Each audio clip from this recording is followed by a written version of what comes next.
Question is that the amendment be agreed to. The member for Goldstein. Well, thank you, Deputy Speaker. Deputy Speaker, we all know the experience these days. Going to a shop, whatever it is, buying a coffee. You look very healthy these days, Deputy Speaker, perhaps not buying the muffin, but nonetheless, going with your phone, credit card, debit card, whatever it is, and hearing the sound beep, and knowing a transaction has just gone through.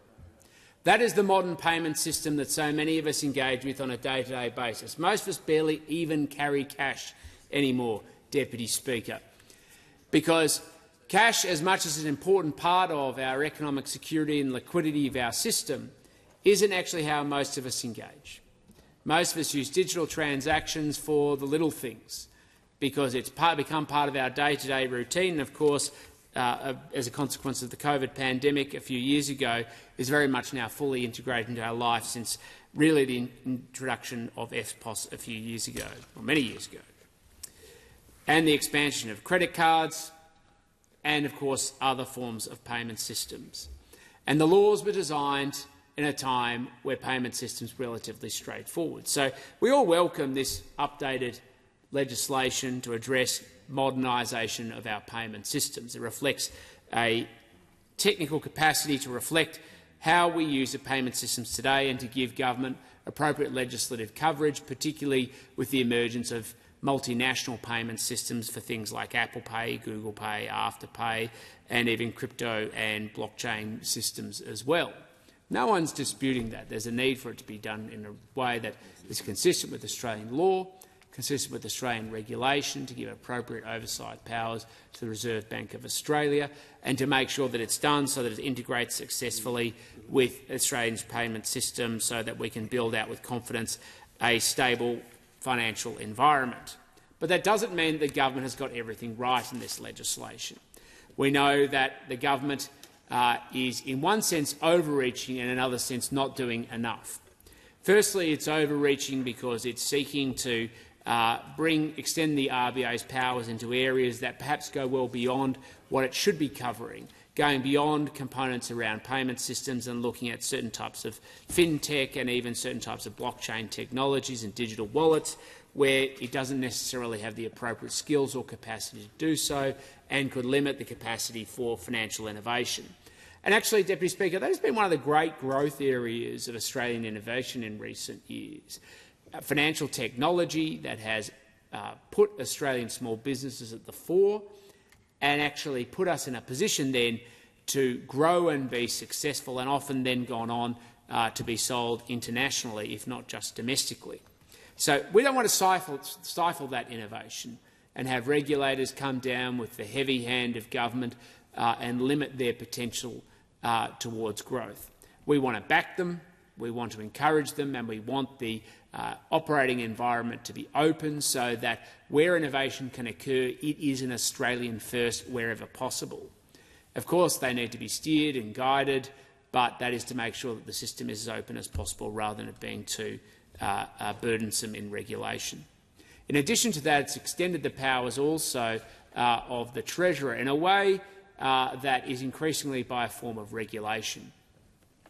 Now, there's always a balance, Deputy Speaker, between how much you give powers to a Treasurer by regulation, or any minister, I might add, because I know there are a couple of them sitting at the table, versus through forms of legislation which forces things to come back to this chamber to the assent of the people who are elected, or the representatives who are elected by the people of this Commonwealth.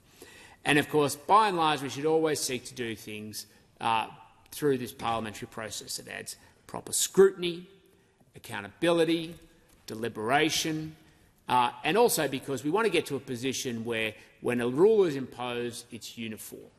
And when it's imposed, it's uniform, that it goes through proper processes so that there's a broader degree of acceptance and understanding about the consequences of it, because once it's imposed, they're often hard to undo. And this government has become completely addicted to its powers by regulation to bypass this parliament.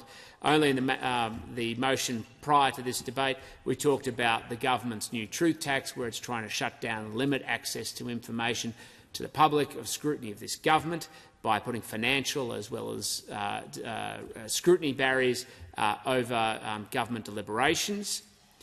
We've had, in other pieces of legislation, they call it the Henry VIII tax proposals, where after legislation is passed, it gives powers to the Treasurer to dictate the terms, Deputy Speaker, of tax rates. But really, it's a lawless tax. That's what it actually is, a lawless tax. It is a tax that is introduced which has no legislative coverage and an oversight. And this legislation has its own similar problems, where when you're giving very large powers to the Treasurer to decide things like payment systems, we have mechanisms within legislation and this parliament to create disallowance motions where the parliament, if it so disagrees with the decision that the Treasurer makes, can come in and issue a disallowance motion to challenge the decision of the Treasurer, simply to say that these matters should be brought back before this parliament and the status quo should prevail. And of course this exists in lots of pieces of legislation. It's an entirely reasonable proposition.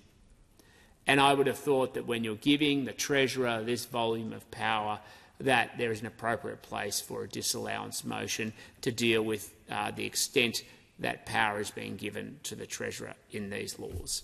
And I think that would actually build a much greater sense of confidence, Deputy Speaker, in this legislation. So it disappoints me actually that the government has sort of been arrogantly dismissing the potential for a disallowance motion in this legislation, because I actually think it would improve their legislation, it would build confidence, and it would be better for tempering the enthusiasms of the Treasurer in his ambition, and we're not just talking about his ambition to be Treasurer, Deputy Speaker, but tempering his ambition to actually do things that is going to be good for the Australian economy rather than just for his own political ambition, trajectory, or whatever term it is we are going to use these days. Because at the end of the day, so many Australian businesses and small businesses are dependent on payment systems today. We all deal with it. I started right at the start of my speech, Deputy Speaker, by referring to that little sound that we know when we go and tap our phone or our credit card or our debit card, and you hear the little beep when you buy a coffee at your local cafe. And so many of them might be using, whether it's a terminal from a bank or it might be another platform like Tyro or Square. Those terminals are the digital embodiment of small businesses then engaging with the entire global economy. That's the basis in which they then have capacity to be able to manage their supply chain, to be able to manage their payment systems, often then their tax, and the back-end systems and operation that it empowers small businesses to be successful is so critical. And it's every single one of those transactions played out that enables the revenue and liquidity and the cash flow for a small business to succeed. So getting this stuff really matters, because if you ever want to see a small business, and we know that currently we have record small business insolvencies, it's one of those things, Deputy Speaker, which the government doesn't like to talk about in question time. We have record small business insolvencies right now. It's because they have cash flow problems, and they have cash flow problems because the dead hand of the Australian Taxation Office is coming after them to come and take away their revenue and what little cash they have. Or it's because of the rising costs of inflation, because the government hasn't been able to control inflation because they keep stimulating the economy to cover up for the fact that there isn't private sector job growth. Wherever it is and this government is failing in the economy, the dead hand is increasing the costs on small business to the point that they are closing. And when you think about that, Deputy Speaker, and what that means is a kid doesn't get their first job in their community. They don't get their first foot on the ladder of economic opportunity. They then aren't in the position to step up and then go on and get their next job, potentially for a larger business, while they go on and study or go on, of course, into full-time work. So the consequences of this government's policy is real. And if we get the payment systems wrong, the impact on cash flow is also real. And that's the sort of thing that the Reserve Bank is looking at right now in its consultation around payment systems reform, where they're looking at the balance of who is going to pay for the different components of the payment system.